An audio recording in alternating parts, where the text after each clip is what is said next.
This is CBC Here and Now. A wild weekend of weather ahead. There's lots of warnings in place. I'll break it all down coming up. I don't mind snow, like not rain and stuff.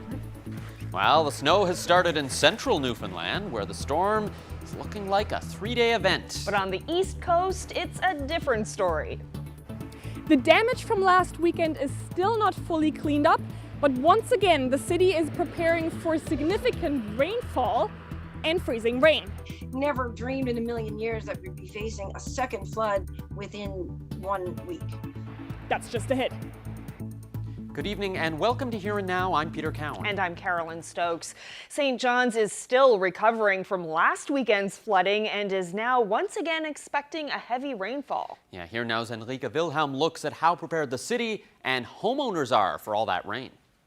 Major rainfall caused flooding in many areas on the Avalon Peninsula last weekend. Now, high amounts of rain are expected again. Our Public Works team have been preparing sandbags, road barricades. We've been clearing catch basins and culverts and ensuring waterways are clear from debris. Vehicles are stocked with signs and barricades in case we do need to close streets again. Lisa Gillum saw major flooding right in her backyard last weekend, but a pump and a sump hole saved her from damage. Luckily, I happened to wake up at 5 o'clock in the morning and looked out my window and saw that the river was underneath my deck and heading towards the house. I probably had about 10 minutes, I thought, to get things in order. This time around, freezing rain is in the mix, possibly leading to downed power lines. Newfoundland Power told CBC News in an email its crews are ready for any outages. It is important that you stay away from the area.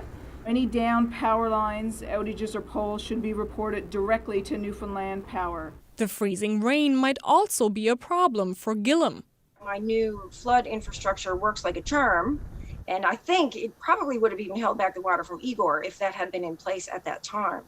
But it 100% requires me to have a steady flow of power, right? So if the water is at the foundation and it is coming into the house and into that sump hole, if the power fails, the water will be, like the basement will be overrun in minutes. The city advises people to be careful and prepared. You need to protect your property as you can. Take out anything that could potentially float away or could become damaged. And if any residents have, sump pumps in their basement, if they are in a high water area, then they need to make sure those are working. It's right here where major damage occurred last weekend, and you can still see how high the water was. The Rennies River Trail system will remain closed for several weeks and is also being closely monitored by the city this weekend. But with most of the snow on the ground gone, the city does not expect any major flooding.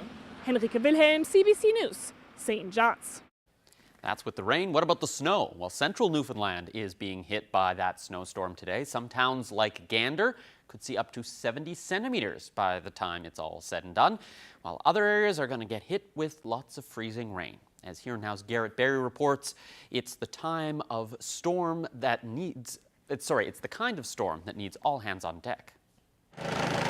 Whether you are out early, yes, so get on top of it, or are coming out often, I don't mind snow, like not rain and stuff. a 3-day event requires a bit of planning. Because of the cold weather and the heavy frost, we've been doing a lot of infrastructure repairs and mainly water lines. So when staff had to change over to go back to snow, the equipment has to change, and I guess their mindset has to change as well. But they do that seamlessly. Our guys are really good at it. But unless you've got these big rigs, you'll probably take every little bit of help you can get. Does she like snow as far as you can tell? Oh yes, absolutely, yeah. You mentioned to go shovel snow, oh yeah, come on Dad, let's go. With this little shovel, you need to work early and often. Ready? To measure up to 2 feet of snow. So, 24 inches right to your shoulders. Right here. Look, right to your shoulders, right? Right here, yeah. Yeah. Further east, some of it might fall as freezing rain. That brings challenges for power lines. Luckily in Clarenville, they got ready under the wire. For the last year and a half, The Bill Davis Chalet, or the warm-up center, as we had called it before, was used for our temporary town hall. So we moved out of that last week, so we're ready to go, just in time. And hopefully we won't have to use it, hopefully, yes. Widespread outages could cause trouble to the town's 17 lift stations, but the mayor says his staff will rely on what they've already learned. Like I say, we've gone through this before, so we've kind of got a bit of we had learned a lesson from Igor and the Dark NL. So we think we're quite prepared, and our staff are certainly, I think, quite able to handle any emergency now that comes out. In a 3-day event, we may not see the full picture for some time. Plow drivers are in it for the long haul, but just like you and I, they'll take anything they can get. And making sure that we get people in and out at the right times, and make sure the rest periods are there. And if there is any break in the storm or low in the storm, that we take advantage of it and make sure everyone's off the roads if they can. Garrett Perry, CBC News, Gander.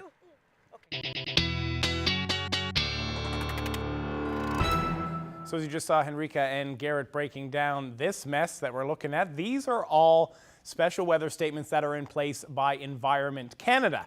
So we have here in the green, that's a rainfall warning. The purple, that's the freezing rain warning. The red, that's the winter storm warning. And the white is, I have to look at it again, is a snowfall warning. So basically what we're looking at here, in and around here where it's pink and green, they could see up between 40 to 80 millimeters of rain when this all ends on Sunday.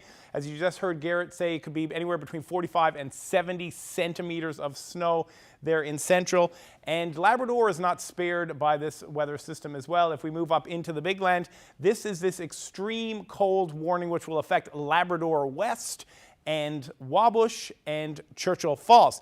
So while the island will get pounded with rain and snow tomorrow, the Big Land is going to be awfully cold, and it's going to stay that way for the next couple of days. And I'll have more details coming up later on in the show. Thanks, Jeremy. Speaking of Labrador West, Labrador City's volunteer fire department says it's no longer going to respond to emergencies at the Wabush Airport. The Wabush Airport has been operating without a dedicated fire department. It's a story we've been following on Here and Now. Transport Canada laid off the Wabush firefighters 2 years ago, saying the airport doesn't have enough travelers to warrant them. But the local MHA disputes that, and volunteer firefighters say they don't have the skills or the training to handle a possible emergency. In a statement issued late this afternoon, the town says it's important that their volunteers have the appropriate knowledge, skills, and abilities to respond to aircraft crashes and fires. It says training is key to keeping everyone safe, and that an airport emergency has the potential to compromise their firefighters' physical and psychological health and safety.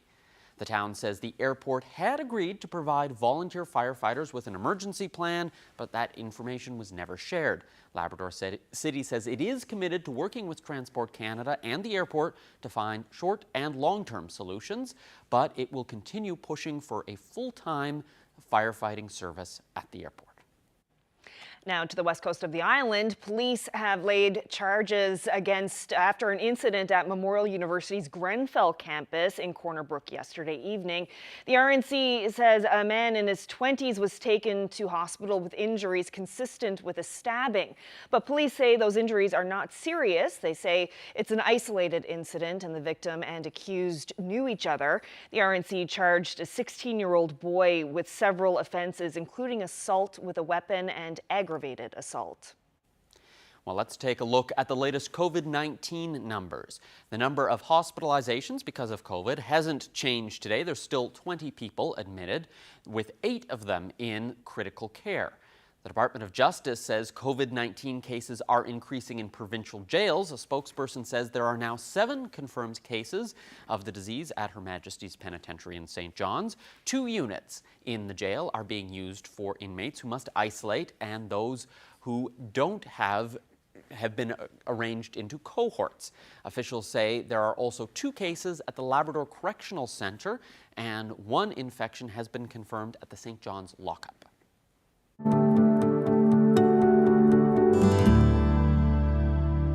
Some people infected with COVID-19 end up with persistent long-term symptoms, chronic exhaustion, difficulty breathing, or brain fog. Those who continue to suffer say this province lags behind the rest of the country when it comes to treating what's known as long COVID. Here Now's Mark Quinn reports. Corner Brook resident Stacey Alexander was disappointed when she recently heard Health Minister John Haggie say the province isn't tracking long COVID cases. We cannot provide you with any specifics around long COVID. They're just not doing their job 2 years into this pandemic, which is, frustrating for those of us who are going through all these steps and hoops and trying to get information.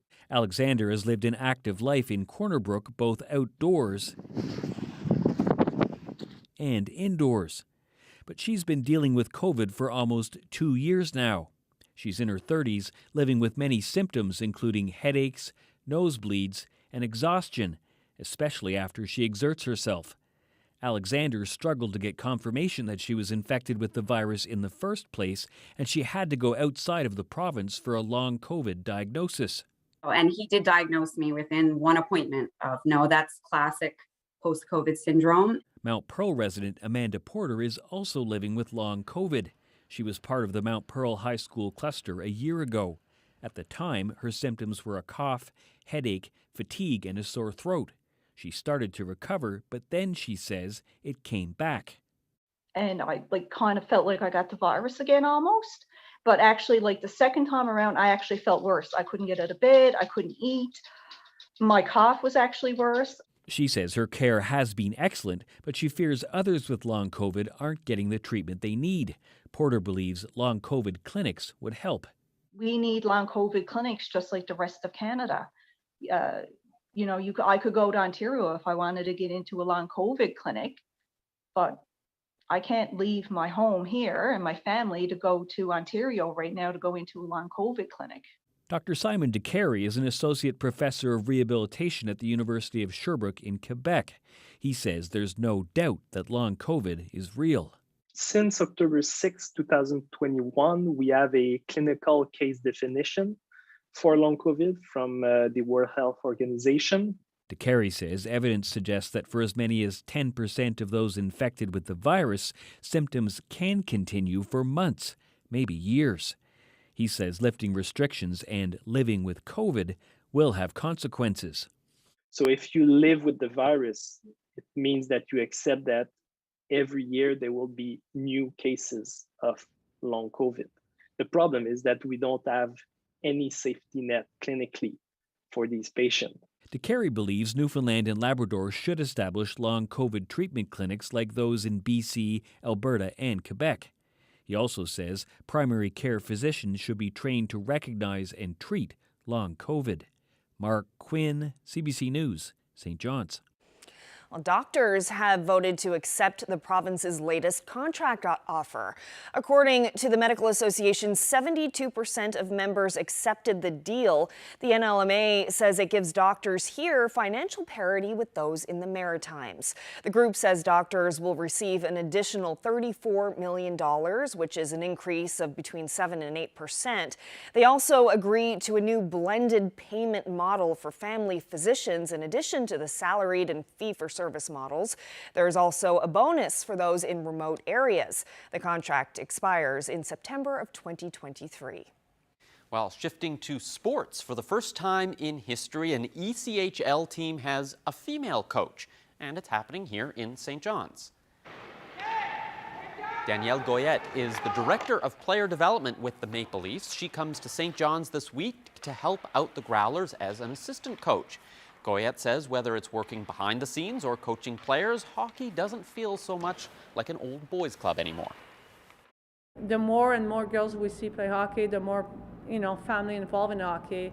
It's growing the sport, and we have, if you look in the rink now, we have so many females watching the game. I think it's time to expand the game, even on the spectator side, but you can see in the office, in the dressing room, the new generation, they don't care if it's female or man. As long as you have something to bring to them, that's what matters to them. Now, several coaches and team members are in COVID isolation after games in Oklahoma this week. That's why Goyette is on loan from the Maple Leafs. She says this moment is offering an opportunity for other up-and-coming players. We have so many players off the lineup because of COVID. But, it's a sad part, but it gives an opportunity to other players to step up and prove what they can do. And, when these players are coming back, like they have to leave a mark this weekend and show that they can play at that level and make a difference. Goyette comes with a pretty impressive resume. She's a Hockey Hall of Famer and winner of 8 World Championships gold medals, as well as 2 Olympic gold medals. The Growlers are set to play the Reading Royals at the Mary Brown Centre this weekend.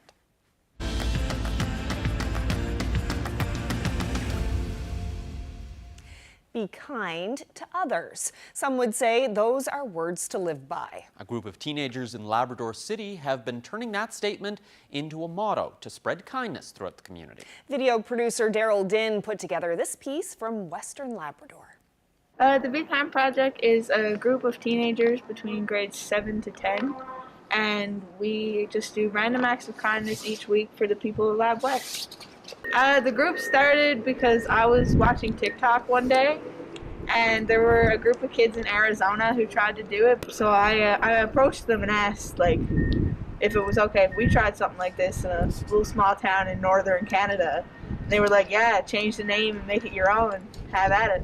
Yeah, last Wednesday or Thursday evening, about 8:30, 30 below, 2 young teenagers came to my door and dropped off a little package to me and explained that they said, you are a silent hero, and gave me this package with a Kit Kat bar. And it's I was sort of struck, and I said, who delivered this, or what this about? Because I hadn't heard anything about it. And they said, we're a part of the Be Kind project. And in the little bag that they gave me was a plain Be Kind, and the instructions were in it, and there was a bit of paint, and you paint it and you can put it in your window. We had a phone call with Mr. Brenton last Saturday, and like he was really touched, and I think that's a big part of why we do this. Because you do so much for our communities, you have been declared a silent hero. Your hard work and dedication quietly behind the scenes hasn't gone unnoticed. You are a great spirit and an amazing kind of asset to our communities. Thank you. And it's a simple verse, but it meant so much to me. Like, you operate in different organizations and everything, and everybody gives you credit for it and all that good stuff. But here are a bunch of teenagers who are doing so much good that I really felt that it should be promoted a lot more. We started September 22nd. I think we did 100 moms. We did like 50 seniors, and we've done a lot of like the places in town. We did long-term care, and we did the animal shelter in Wabush. For February, we're doing an anti-bullying month. So the first thing that actually started today is our poster contest. So you design a poster and about anti-bullying or Pink Shirt Day, and you can send it to us on our social media or on our email, and you're entered to win a cool prize. People come up to me and they're like, so you're part of, like, what is it? It's like, why are you doing this? It's like, to be nice to people, like to make a difference and help people. A lot of people, I just tell them it's like to end the stigma around being a teenager. Because, like, most people see us, a group of us in the park, and they always assume we're doing something bad, but, like, we're writing letters for the seniors, Yeah. so. One time we were walking to the park, and this lady said, aren't you a little old to be going to the park? And we're still yeah. kids, there's nothing else to do. Yeah. We don't destroy stuff, we're good kids. The biggest takeaway is be kind, you know? No matter how old you are, where you come from, you know, who you love, no matter what, you can always be kind.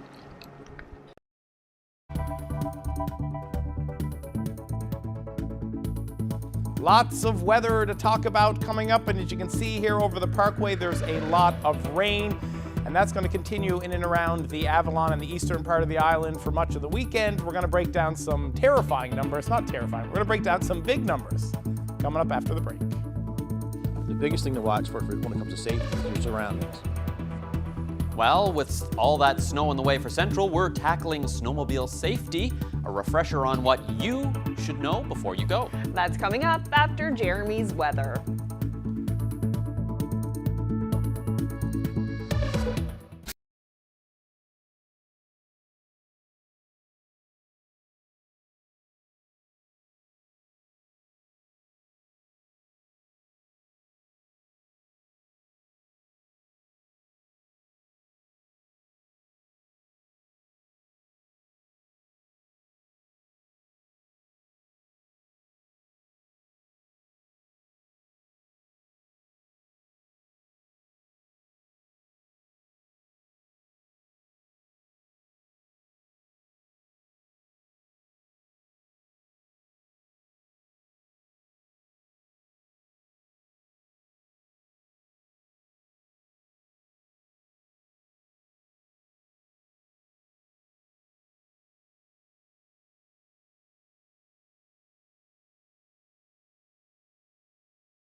Well, lots of weather to talk about. My goodness, you have your work cut out for you today, Jeremy. It's kind of overwhelming. Like I show up for like 2 days. Ashley's away for the next couple of days, so I'm filling in. So I have my handwritten notes in case I forget, but there's a lot going on. You had it written on your hand one time before. I did. Now it's so many numbers that I had to write it down on paper. So it's always a pleasure to see you, by the way. Likewise. But we're gonna jump right into this because this is gonna take a while. So bear with me. This is gonna go as smoothly as I can make it. So as we were talking about not too long ago, this is our weather map as I walk right past it. There are 5 warnings in place. There's the rainfall warning, the snowfall warning, the winter storm warning, the freezing rain warning, and the extreme cold warning up into Labrador. Now there had been, let me just pop up a little bit. Now there had been, this extreme cold warning had been extended all the way, there we go, all the way up the coast, but that ended not too long ago, earlier this afternoon. But let's just get into the current temperatures before we can tell you what to expect when this weekend gets underway. As I were just talking about, look at the cold up there, -25 in Nain, -24 in Labrador West and Churchill Falls. It warms up a bit when you get to Blanc-Sablon and Cartwright, but it's still a very cold day up in Labrador, and we're trying not to ignore you because most of the weather is going to happen on the island, but I don't want you to feel left out, Labrador. We've got lots to talk about. But now if you go into the island, it was a little bit chillier, St. Anthony, and a high of 5 there in Cape Race. Now this is where it's going to get a little bit messy. Obviously the snow has been falling here in western, southwestern, central, and then we've had freezing rain there in Clarenville down into the Burin Peninsula, and a little bit in and around St. John's. I saw a picture of Kilbride not too long ago with a little bit of freezing rain, but it's going to be the amounts that we're going to look at, which are kind of jaw-dropping as I'm not. Look at all these numbers. Do you know how long it took me to put these numbers in? I had to get Carolyn Stokes down to help me because I kept messing it up. So tonight we're looking 20 to 30 millimeters in St. John's and Bay Roberts, 30 to 50 down here on the southern shore, Placentia into Ferryland, Marystown, and the Burin Peninsula, and let me get my leg out of the way, you're looking 20 to 40, possibly 60 millimeters of rain overnight. So this is the rain. So this is the rain portion. Now let's look at the snow portion as we back up a little bit. The Bonavista Peninsula can see anywhere between 5 to 10 centimeters. Terra Nova and Clarenville, you're looking at 10 to 20 centimeters overnight. Central, so this is Grand Falls, Windsor, Gander, and as far north as Twillingate, you can see 20 to 30 centimeters on the southwest coast. Burgeo, 10 to 15 centimeters. Let me back it up. And then we got 5 to 10 there in Port aux Basques. And as we work our way up the west coast, Stephenville and Corner Brook, you're looking at 10 to 15. Now, I had to sneak this little one in here, but this is Deer Lake, and they're going to get 10 to 15 centimeters as well overnight. And as you move up into Grossmoor and up into the northern peninsula, Port Saunders, Port aux Choix, and St. Anthony, you're looking at about 5 centimeters of snow. That's a lot of weather. That's all tonight, and what a mixed bag. And that's only the island. If we look up into Labrador, the Straits, you're going to see a little bit of snow there in Lansalou, but there's not much accumulation, so not to worry about, but it is going to be very cold. It's going to be a clear night up the coast, a clear night in central, but look at those temperatures, and that's without the wind chill. So this freezing extreme cold warning, that's not my words, because the people in Labrador always give me a hard time because it's cold in Labrador and they're used to it. But the extreme cold warning is issued by Environment Canada. So it's -35 in Labrador City, Wabush tonight, and that could drop down to a low of or make it feel as low, as cold, as -45, -50 with the wind chill. So let me just catch my breath here real quick. So here's the future tracker. This is like Neapolitan ice cream that you'd have in your freezer. Like there's 3 distinct colors of bands going across. You see the rain, you see the ice, you see the snow, and that's going to move out into the early morning hours tomorrow. So the western part of the province, as you can see, that snow is going to push off. But down here where you see the pink and the green, this is going to hang around for much of the weekend, and that's going to bring a lot of rain, that accumulation that we're going to see, which is going to build up into tomorrow. So now we have tonight, we're going to get a ton of rain and here on the eastern part of the island, and there's going to be even more tomorrow. And I think this is the place that people are going to have to watch down Ferryland, Placentia, and into the Burin Peninsula. 40 to 50 millimeters tomorrow, 20 to 30 there in Marystown, 10 to 20. Clarenville, poor Clarenville, dying for a bit of snow. They get the snow, and then it's going to turn into rain overnight and into tomorrow. And if we back up a little bit, the snowfall, as Garrett was saying earlier, the snowfall will continue to Labrador, into Labrador, into Central, and then as we move off to the western part of the province, the snowfall will taper off tomorrow, so it should be a nice day out there. Few centimeters of snow there up in the northern peninsula, but it'll be pretty chill there as we move our way into Labrador, and that's where the sun is going to shine in the big land for much of the weekend. The temperatures will warm up a little bit to -20, but it's looking like a pretty nice day. So here's the future tracker. This is all going to push out over the weekend, so then we hopefully will have some hopefully Sunday will be a better day than what we're going to expect tonight, or today, tonight, tomorrow night. Anyways, we're going to break down what's going to come in the long range forecast. That is coming up. Whoo! Thanks, Jeremy. Well, with all that snow coming that Jeremy was talking about this weekend, we know that many people will be on their snowmobiles. On the West Coast, the trails are already busy spots, and with that comes the need for safety. Here Now's Troy Turner took to the trails for some riding tips. Snow is in abundance, trails are groomed, and snowmobiles can be seen throughout all of western Newfoundland.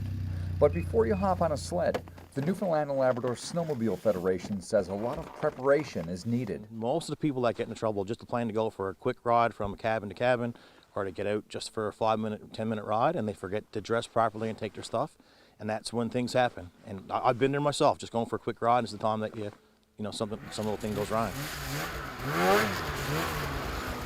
So one thing, again, we put a strong emphasis on is making sure you got enough stuff with you when you go snowmobiling and being prepared for the day. You'll need things to dig, things to keep you warm, things to contact home, and provisions to keep you safe and alive if something goes wrong. After that, you'll need to ensure there's gas in the machine, lights are working properly, and some general inspection to ensure everything is in order. Once you're ready to go, the precautions continue. When on the trail, consider it the same as a road. Always keep to the right-hand side, keep well to the right-hand side.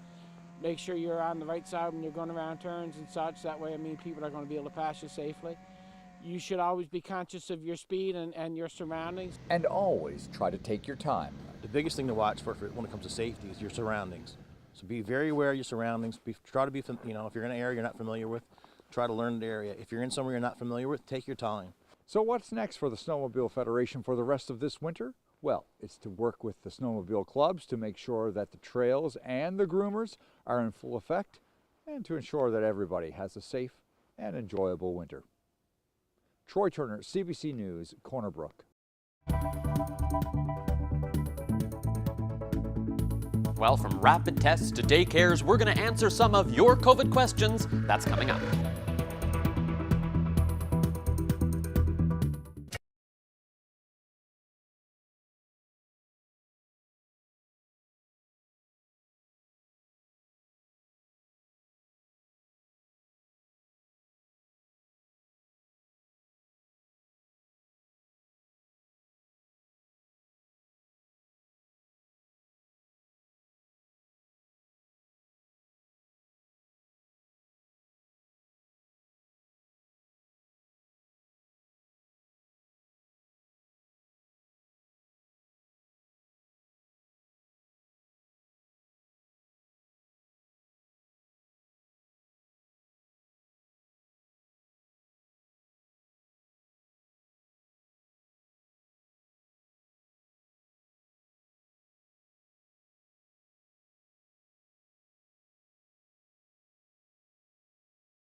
The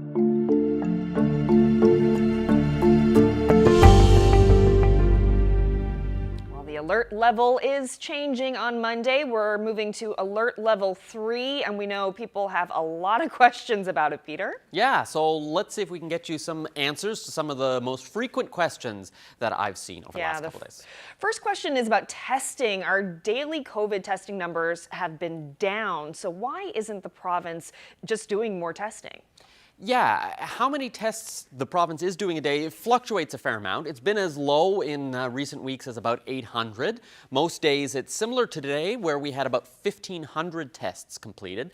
Now, the province says that the public health lab can do up to 3,000 tests a day on its own, and they've also been using a private lab in St. John's as well, if they've got a surge beyond that. So we can do more testing, but we are still limiting who can get a test. So, for example, if you test positive on a rapid test, or if you're a contact of a known case and you have symptoms, then you don't get a test, you just assume you have it. Dr. Janice Fitzgerald says they aren't going to be expanding testing right now because they no longer need to know about every single case. We can still get a good idea about the amount of COVID that's circulating without knowing every single case. You know, given that in the past we wanted to know about every case because we were looking at this as a containment.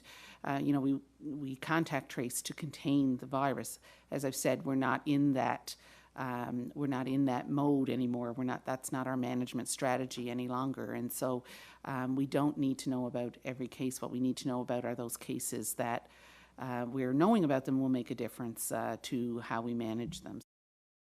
Okay, so still on the topic of testing, plenty of rapid tests are being done out there, especially with children back in school now. So why doesn't the province have a way for people to report the results of rapid tests? Yeah, and I've heard this from a lot of people who look at the daily case count and they say, hold on a second, you know, my kid tested positive on a rapid test, but those numbers don't show up anywhere. There's nowhere for me to be able to submit that. And that is something that the province is going to address. So other provinces, for example, BC, New Brunswick, have an online form. So you go in, put information about yourself, put in the test results, and we heard this week that Newfoundland and Labrador is going to have a similar process. Now, there's two reasons they care about this. Now, one is because they want a better picture of just how widespread COVID is in the community, especially among school-age children who are doing those rapid tests.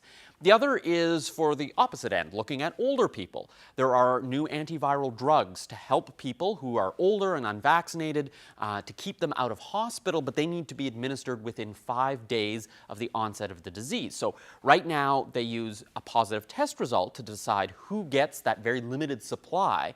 So submitting that result will then mean that this person's included in that pool that they look out when they're trying to decide who gets these drugs. It's an important part of surveillance, so we want to be able to have that going forward throughout the rest of or at least the immediate rest of school year, and we know that other people are getting getting rapid tests done in different work-related programs and travel tests and that sort of thing. So it's just another tool that we have for surveillance. And Peter, we've heard from parents who have children in daycares, and they're frustrated because whenever there's a new case at a daycare, the whole place has to close down and there are isolation requirements. So why are daycares treated differently from schools where they don't even tell parents if a student tests positive?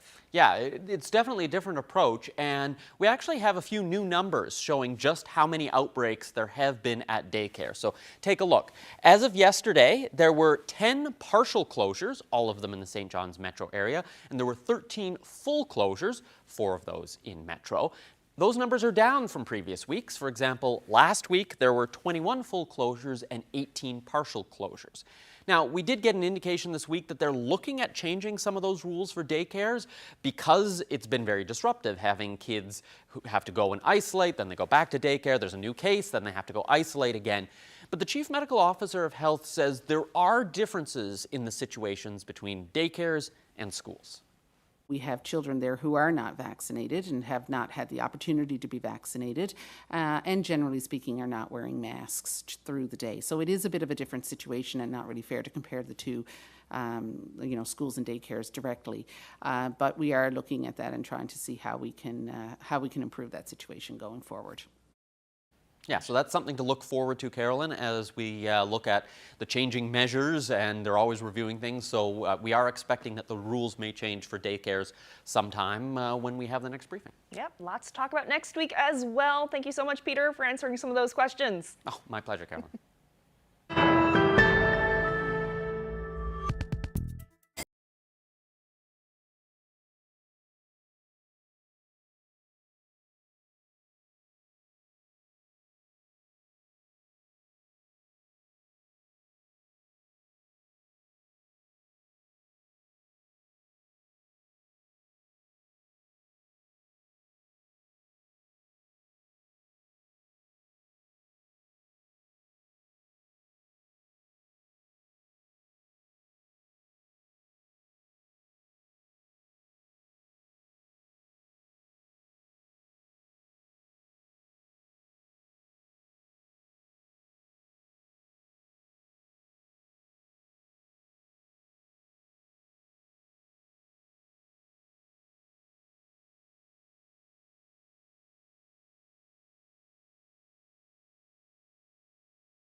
Tens of thousands of students performed rapid tests before heading back to in-person learning, and now a researcher is trying to understand just how many of those people tested positive.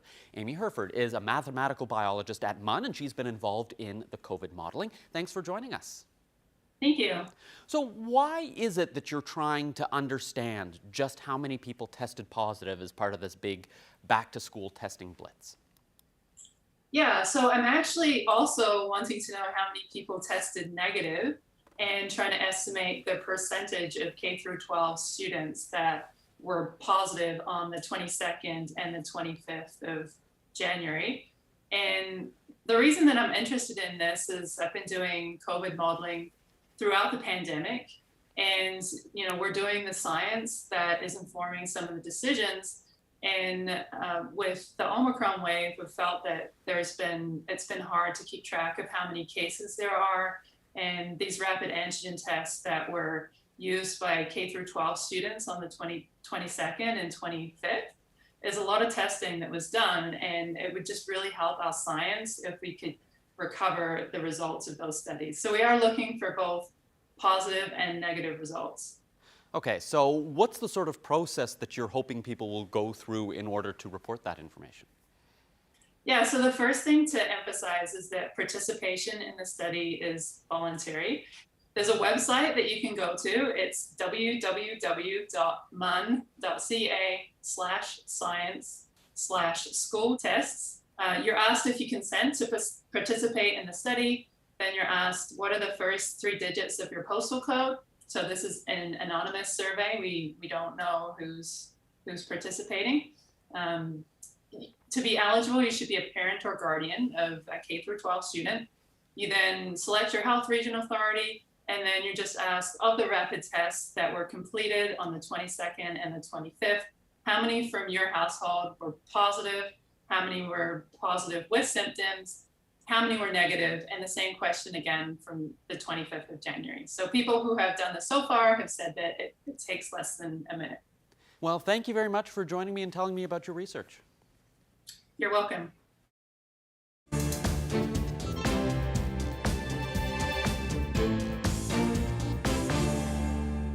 Ottawa is stepping up policing around the anti-COVID mandate protest on Parliament Hill. They're launching a surge and contain strategy as hundreds more protesters are expected to arrive in Ottawa over the weekend. Have a hardened plan for the weekend's demonstrations, including concrete barriers, expanding that red zone, and locking down bridges, highways, and major thoroughfares to reduce the ability of vehicles and trucks to come in, and when they come in, to target them, ticket them, and remove them as best we can. About 150 officers will be added to patrol the central part of the city, and local police will be getting some help from the RCMP. City officials are bracing for the arrival of as many as 2,000 more protesters and up to 1,000 counter-demonstrators. Protest organizers have said they will stay until Ottawa announces an end to all vaccine mandates and restrictions. And similar protesters are expected to roll into Toronto for this weekend. Police have laid out some of their plans to limit disruptions, but the mayor says do not expect a repeat of what's happening in Ottawa. I have made it clear to Chief Raymer that I will support his men and women doing everything they can reasonably do to avoid the type of situation currently being faced by Ottawa residents and businesses. Police have already started blocking off streets in the area around the provincial legislature. A key concern for officials is maintaining access to several major hospitals that are near the legislature. A group of healthcare workers has announced they're planning a counter-demonstration tomorrow. Dozens of vehicles have already arrived in Quebec City with demonstrators gathering at the National Assembly. So far, things have been quiet and peaceful, and the Premier wants to keep it that way. I will not accept that we start insulting citizens at the entry of restaurants or whatever. So we are very careful, and there's no tolerance. The protesters hope to stage their main demonstration tomorrow afternoon. It's unclear how many will show up. The demonstration was put together on very short notice, and it's bitterly cold in Quebec City.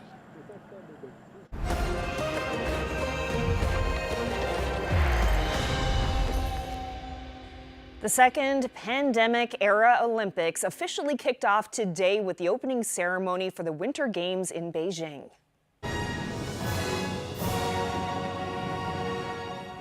The torch was delivered by 2 Chinese athletes, one of them said to be a member of the country's Uyghur Muslim minority.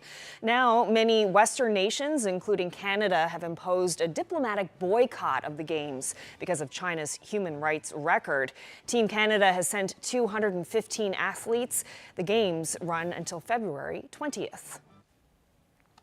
And here now will be a later, shorter show during the Olympics. Starting on Monday, we'll be airing at 7:30 in the evening, 7 o'clock in most parts of Labrador, and it will be a half-hour show. Yeah, so that's going to be the case for the following week as well, the week of February 14th. We go back to our regular time slot once the Olympics have ended.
It's almost the weekend, and that means it's time to recognize some people who are celebrating. Congratulations to James and Maude Delaney. Their 62nd wedding anniversary is tomorrow. Happy 53rd wedding anniversary to Marjorie and Fred Savory of Grand Bank. Happy anniversary to Gary and Cordella Han. They're celebrating 50 years of marriage. Happy 58th anniversary to Mac and Liz Sutton from Lewisport. Best wishes to Lawrence and Pearl Hilliard of St. John's Within on their 61st anniversary.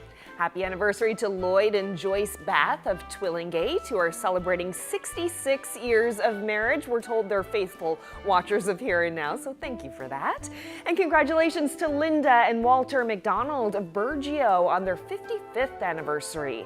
Happy 56th anniversary today to Wilfred and Vera Patey from River of Ponds. Anniversary greetings going out to Wade and Carmelita Rousel from St. Lawrence. It's their 50th anniversary. Happy 69th wedding anniversary to Frank and Pat Pinsent of Grand Falls, Windsor. 50th anniversary greetings going out to Calvin and Catherine Hart of Grand Falls, Windsor. Happy 50th anniversary as well for George and Linda Lemoyne of Grand Falls, Windsor. Happy 64th anniversary, it's a big one, to Bernard and Irene Bourgeois of Benoit's Cove, Bay of Islands. Happy 57th anniversary tomorrow to Heber and Phyllis House of River of Ponds. Happy 60th anniversary to Con and Viola Gesso of Port East. Congratulations to Bob and Minnie Lane of Catalina. Their 59th anniversary is on Sunday. Happy 61st wedding anniversary to Cecil and Vita Mead from Port aux Basques, now living in Paradise. 50th wedding anniversary greetings going out to Calvin and Shirley Gates of Brookfield. Best wishes to Frank and Marie Duffett of Catalina on their 59th wedding anniversary.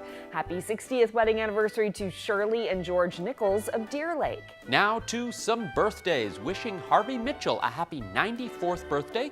He's from Burin Bay, now lives in Marystown. Happy 97th birthday to Madonna Ryan. She lives in Gander.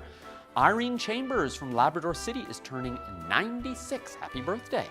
Best wishes to Alexander Cull from Lewisport, who's celebrating his 91st birthday. Happy 90th birthday to Elmer Gale in Codroy Valley. Birthday greetings going out to Bertha Mercer of Bay Roberts. She turned 101 on January 31st. And interesting to note as well that she's a survivor of the 1929 Burin tidal wave. Happy birthday, Bertha. Happy 92nd birthday to Raymond Foster of Burlington. Happy 93rd birthday tomorrow to Clayton Short in Corner Brook. Birthday greetings going out to George Rowe of Port Hope Simpson. He turns 90 today. Happy birthday to Effie Late in Deer Lake. She's turning 93. Best wishes to Florence Russell of Blaketown. She's celebrating her 91st birthday. Elizabeth Howell turns 93 tomorrow. She still lives independently in her own home in Northern Bay, and that's quite the sunflower. Happy 91st birthday to Audrey Collins from Carmenville, now living in Gander. This weather update is brought to you by the NL 511 app. Know before you go. Check road conditions, highway cameras, and the provincial plow tracker with the NL 511 app.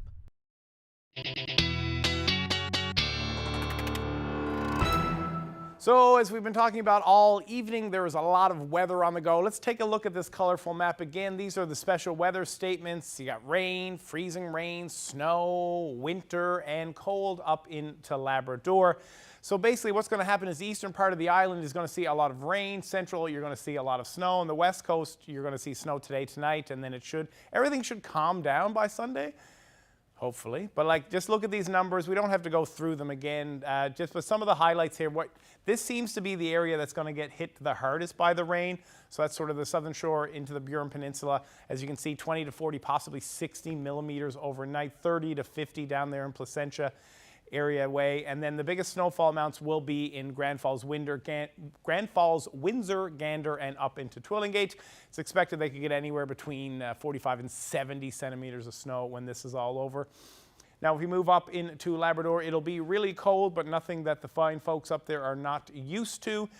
Could feel like minus 45 to 50 overnight. So let's take a look at this. Is the future tracker. Now this is the one that starts early Sunday morning, as you can see, 4 a.m. So by this time the systems have sort of all moved out, which means that, as you can see, it'll be a pretty clear day across the province for Sunday, which is good news given that this is the second weekend in a row that there's going to be massive storms in parts of the province.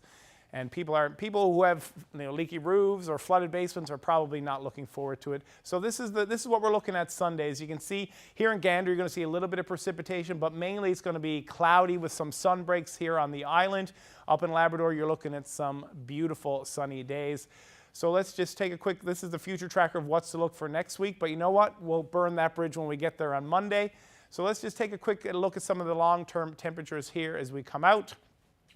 So as you can see, it'll be Sunday, Monday here will be nice. As soon as we can get through the weekend, things will probably shape up a little bit better. And as you can see there into Central, there will be a few snow flurries that'll happen next week and some sun there, and then we'll just blast on through into Labrador. It's going to be cold for the next couple of days, so you'll probably see that extreme cold warning again. And into Central Labrador as well. Look at that, minus 29 in Eastern Labrador on Sunday night. So that will be cold, so we'll look forward to that. But now let's take a quick look. I know we talked a lot about the island today because of all the storm warnings. So I went and found a picture from the Big Land, and I just wanted to share it to you. Look at that. Gorgeous. It's a beautiful picture, and it was taken by Sheila Blake, and that is Northwest River in Labrador. A beautiful, I believe that's a sunset photo as the sun is setting on the evening news hour for another day. And for this final day of the work week. Yes, it's Friday. Friday evening. Friday night. Anyways, that's a stupid Codco joke for the. That's good. Yeah, that was a terrible Mary Walsh, but that's all we can do. Yeah, it seems like it's going to be the kind of weekend that'll be nice to kind of cozy up indoors tomorrow. Hopefully we won't lose power. Yep. That sort of thing. Well, hopefully, or your basement won't flood or your roof won't leak. So hopefully we can weather this storm. Yes. Fingers crossed, knock on wood. And one final reminder before we go that we are going to be a half-hour show starting at 7:30 if you're on Newfoundland time, 7 o'clock in most of Labrador. It's all because of the Olympics, so you can catch a full half hour of all the latest news then. Yep, starts on Monday and will continue for 2 weeks. Well, that's it for us. Have a great weekend, everyone. Good night.